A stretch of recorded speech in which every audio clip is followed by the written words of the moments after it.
Understanding usury, interest, or riba in Islam. Much has been said about usury or riba, yet many remain unsatisfied.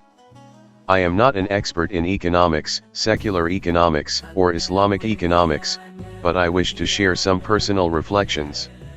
Islamic scholars, especially from the Arab world, have produced valuable insights on riba and interest-free economics. Had Western scholars gone through these ideas, they might have become viable alternatives to mainstream economic models. But this did not happen. Today's academic world is dominated by Western paradigms, and Islamic thought often remains on the margins, creating only ripples rather than transformative change. However, Islamic banking and finance are gradually spreading. More institutions are offering sharia-compliant services, and customer interest is growing. This expansion is making financial concepts around riba more modern and practical. For most Muslims today, the issue of interest is still a matter of religious dogma. We learn from local scholars, maulvis or maulanas, that interest, riba, is prohibited based on Qur'anic texts and Sunnah. Some follow this strictly, others criticize Islam for seemingly rejecting modern finance.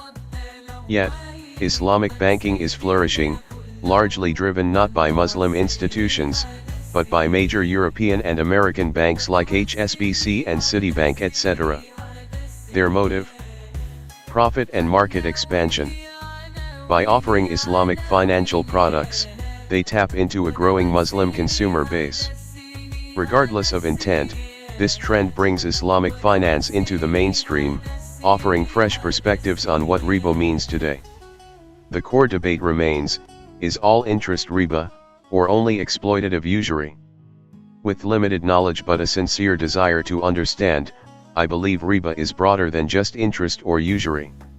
It is a comprehensive ethical concept.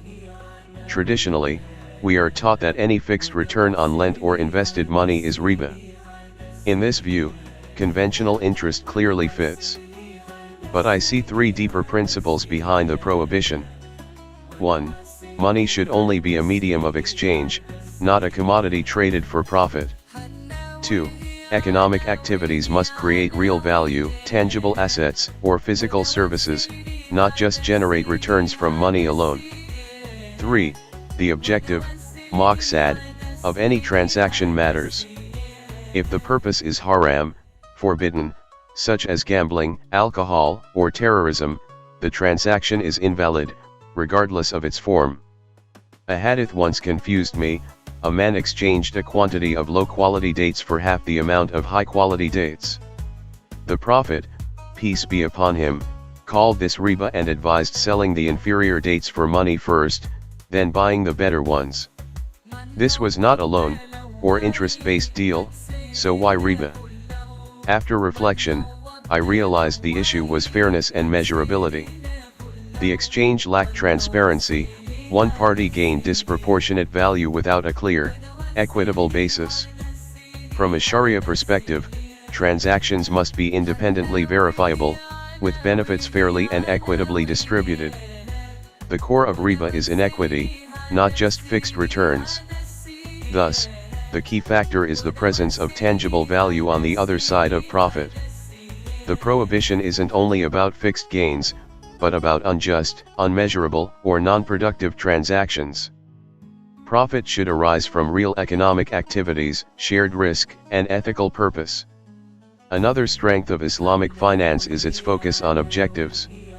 It prohibits funding haram activities, including terrorism and health-damaging trades.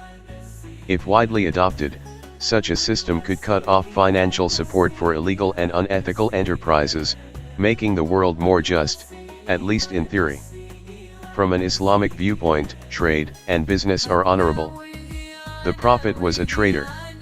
He encouraged and respected earning through honest labor and commerce. But earning money simply because you have money, through the time value of money, is not desirable.